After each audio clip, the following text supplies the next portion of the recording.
Today I'll show you how to turn off call filtering on iPhone 86 and newer models. Go to settings. Now we need to scroll down, apps.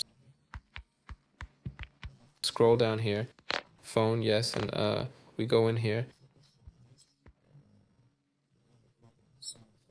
Yeah, turn this off. And also turn off unknown callers. Yes, turn that off too.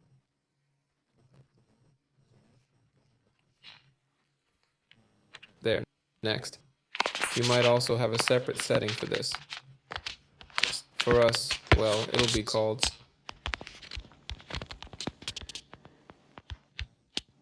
oh, mine's just named differently. So it'll be called something like call filtering. There. That's roughly how it'll look. See you all later.